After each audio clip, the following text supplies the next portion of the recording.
My husband left me at the hospital. The automatic doors slid open, and a rush of cold air hit my face as my husband, Ethan, pushed my wheelchair into the emergency room. Every bump in the floor sent another wave of pain through my body. I clutched my stomach, trying not to cry. The nurse hurried over with a clipboard, asking questions I barely heard. When did the pain start? This morning, Ethan answered for me. It's getting worse. The nurse nodded and wheeled me toward the examination area. I'll be right back, Ethan whispered, squeezing my hand. I smiled weakly, believing him.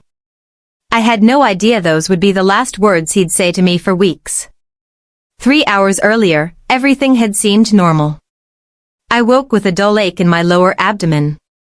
At first, I thought it was something I'd eaten. But within an hour, the pain became unbearable. I doubled over in the kitchen while making coffee. Ethan rushed in. Emily. What's wrong? I think I need a doctor. He immediately grabbed his keys and helped me into the car. The entire drive, he kept reassuring me. Everything's going to be okay. I believed him because he had always been my safe place. Or at least, I thought he was. At the hospital, doctors ordered blood tests, ultrasounds, and a CT scan. Hours passed while I lay alone beneath bright fluorescent lights. Finally, a doctor walked in with a serious expression. Emily, your appendix has ruptured. My heart stopped. We need emergency surgery immediately. I looked around the room. Where's my husband? The doctor frowned. I assumed he was with you.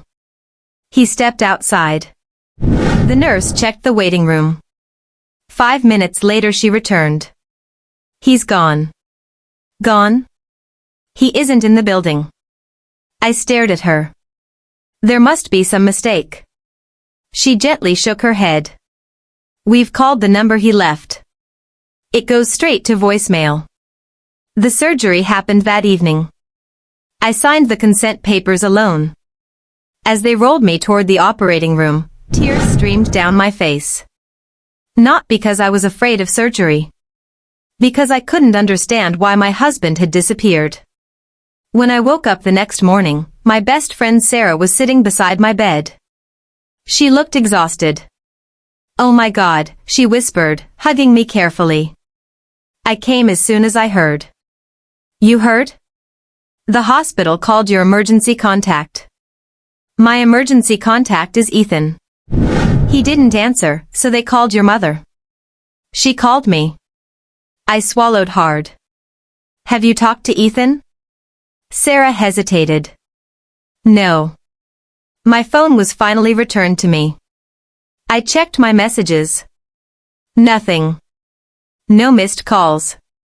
No texts. No explanation. I sent him one message. Where are you? It showed as delivered. No reply. Days passed. Doctors said the infection from the ruptured appendix had been severe. Recovery would take time. Every morning I expected Ethan to walk through the door with flowers and an apology. Every evening I went to sleep disappointed. The nurses noticed. One older nurse named Linda gently squeezed my hand. Sometimes, she said softly, people reveal who they really are during someone else's worst day. Her words stayed with me. After 5 days, I was discharged. Sarah drove me home. As we pulled into the driveway, my heart sank. Ethan's car wasn't there. Inside the house, it became even worse. Half the closet was empty. His dresser drawers were cleared out. His laptop. His passport. Even our wedding album was missing. There was only one envelope sitting on the kitchen table. My hands trembled as I opened it. Inside was a single sheet of paper. I can't do this anymore. Don't look for me. No signature. No explanation. Nothing. For weeks I barely survived. Recovering from surgery was painful enough. Recovering from abandonment felt impossible. Bills piled up. Mortgage payments arrived. Insurance paperwork filled my mailbox. Friends tried to help, but every night the silence in the house reminded me of everything I'd lost. I kept asking myself the same question. Why? One afternoon, while sorting through financial documents, I made a shocking discovery. Our joint savings account was nearly empty. Over $68,000 had disappeared. I stared at the statement. Withdrawal after withdrawal. All made during the previous 2 months. I hadn't noticed because Ethan handled our finances. The betrayal cut deeper than I imagined. He hadn't just left. He had planned it. I contacted an attorney. She listened carefully before speaking. Emily, I think your husband prepared this exit long before your hospitalization. My stomach twisted. He waited until I was literally in surgery. She nodded sadly. It appears that way.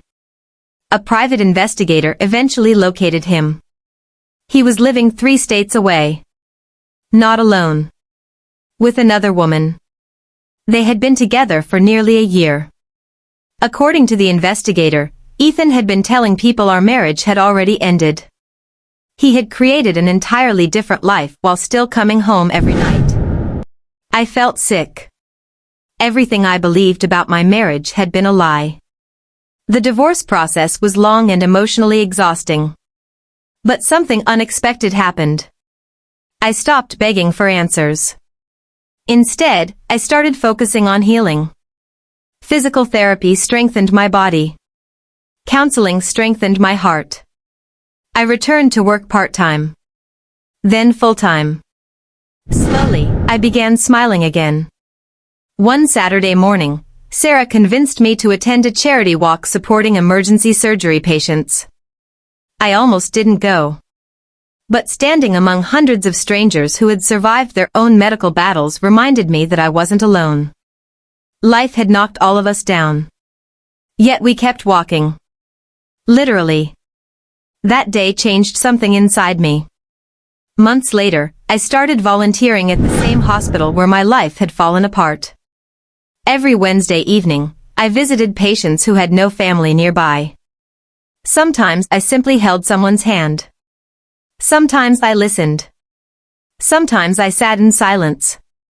One elderly woman smiled through tears. You have no idea how much this means. Actually, I did. Because I remembered exactly what loneliness felt like in that hospital room. Nearly 2 years passed before I heard from Ethan again. His name appeared unexpectedly on my phone. My heart raced. For a moment, I considered ignoring it. Instead, I answered. Hello? His voice sounded older. We need to talk. No, I replied calmly. I made mistakes, he said. I know. I want to explain. I don't need an explanation anymore. Silence. Then he quietly asked. Do you hate me? I looked around my cozy apartment filled with sunlight, books, plants, and photographs from the life I had rebuilt. No. I don't. I just don't need you. I hung up. For the first time since the hospital, I didn't cry. A few months later, I learned the truth through mutual friends. The woman Ethan left me for had also walked away. He had lost his job. His savings had disappeared. The life he'd sacrificed everything for had collapsed. I felt nothing. Not satisfaction. Not revenge. Just peace. Because his choices no longer controlled my happiness. On the 3rd anniversary of my surgery, I returned to the hospital. Not as a patient. As a guest speaker for a support group. I shared my story with people recovering from illness, surgery, and unexpected loss. At the end of my talk, a young woman raised her hand. How did you survive being abandoned like that? I smiled gently. I stopped waiting for someone else to save me. The room became quiet. When people leave, I continued, they take only what belongs to them. They cannot take your courage unless you hand it over. Several people wiped away tears, including me. Life doesn't always break us in obvious ways. Sometimes it happens in a hospital room. Sometimes with one empty chair beside the bed. Sometimes with a goodbye that never comes. But healing doesn't begin when someone apologizes. Healing begins when you decide your story isn't over. My husband left me at the hospital believing he was abandoning a broken woman. Instead, he unknowingly left behind someone who would become stronger than she had ever imagined. And looking back now, I realized something surprising. The worst day of my life became the first day of the life I was always meant to live.